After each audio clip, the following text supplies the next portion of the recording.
Um, I was educated and got qualifications as an engineer, and did some postgraduate studies in business. And so my work experience reflects the qualifications. I was an engineer in construction. I was then involved in marketing, product and development, research, and finally now in taxation advice as a consequence of my studies in business.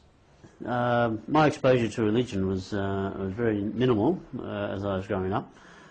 Certainly Islam in the Australian environment was hardly known at all. If it was known, it was only referred to as only considered as a ancient and backward religion, and had overtones of being barbaric. So that's really what Islam was, or how it was perceived when I was growing up in the 60s and 70s. So my exposure to Islam didn't come about until I actually took up a position in Malaysia on a contract that I was undertaking as an engineer over there. And so that was really my first exposure to Islam. Well, again, seen in the context of my exposure to religion, as I grew up, the religion wasn't an important part of my knowledge base. In fact, it was probably the last part of our knowledge base, and so I didn't actually sought any data on or information or knowledge about religion until I actually went to Malaysia and was exposed to religion. And obviously, consequently, living there, you had access to various written material. Obviously, people, imams of local mosques, and they had or I believe they still have, a department which assists people in understanding their religion and also in allowing people to embrace Islam. So most of my knowledge came about during my time in Malaysia, and obviously subsequent to that, in the last 15 years or so, it's been a fairly intensive literature review and studying. In Australia in the last 5 years or so, we've alhamdulillah been very fortunate in having scholars and eminent speakers about Islam come through and conduct tours, lecture tours. So we've had not only exposure in the written form, but also we can speak to people who are at the forefront of Islamic thought at the moment. I think it wasn't a question of restriction or loss of freedom, because prior to embracing Islam, there's really it may be freedom, but it was more of a chaotic freedom. There was no boundaries, and unless you have some boundaries to set yourself within, well, then you're not really moving forward. You're just going around in circles or going in any random direction. And so Islam gives you those boundaries to which you can move within, but obviously still have freedom as an individual. And so at the time of embracing Islam, I wasn't concerned about loss of restrictions loss of freedoms or imposing new restrictions upon me. I was really concerned more about having a direction to move towards. And so that was primarily one of the reasons why I became a Muslim, is that Islam offered a framework, a structure within which to develop my spirituality. Well, I was brought up in the 60s and 70s, and at that time there's lots of great social change occurring in the Western world. We had various movements, the explosion of the pop culture, and so everything, all the definitions of that define a society up until that time were under attack or under review, and being overthrown essentially. So there was a great time of movement and in the thinking of people, and so I was part of that environment, or part of that society. And so we had lots of lots of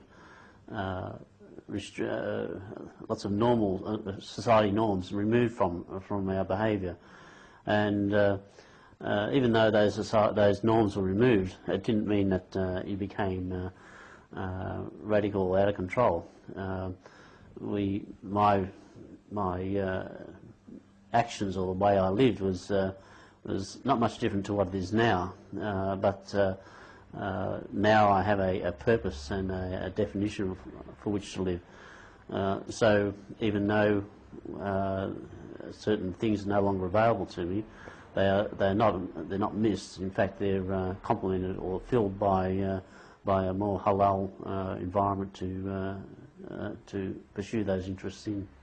Yeah, music was probably at the forefront of that change in the 60s and 70s, and so obviously all us people living in the West were exposed to music, and that became an essential theme of our existence. And then we had the sexual revolution. We had the freedom from our parents, freedom from authority, and all those things which are, if you like, the stereotypes of that time.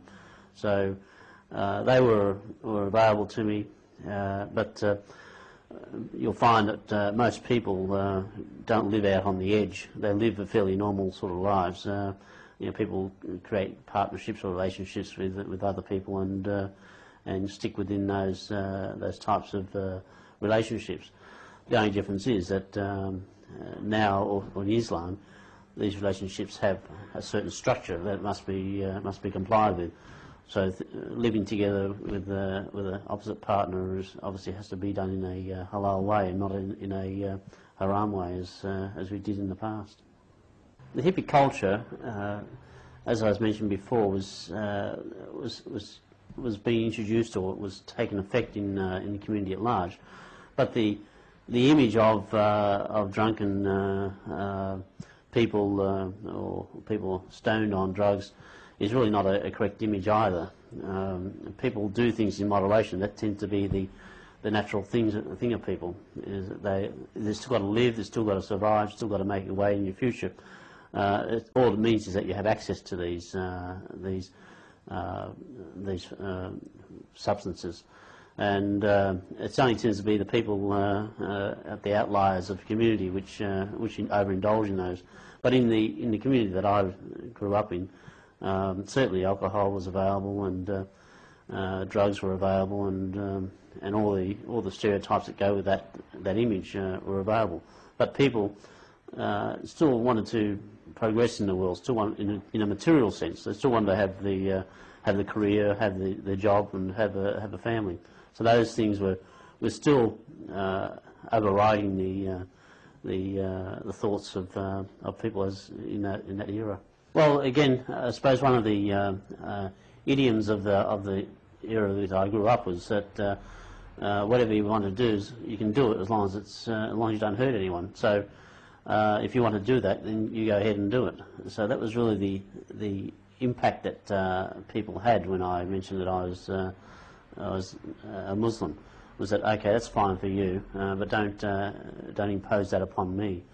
And so my family were not, or are not, a very religious family. There's no churchgoers. There's no discussion really of religion at any time in the family.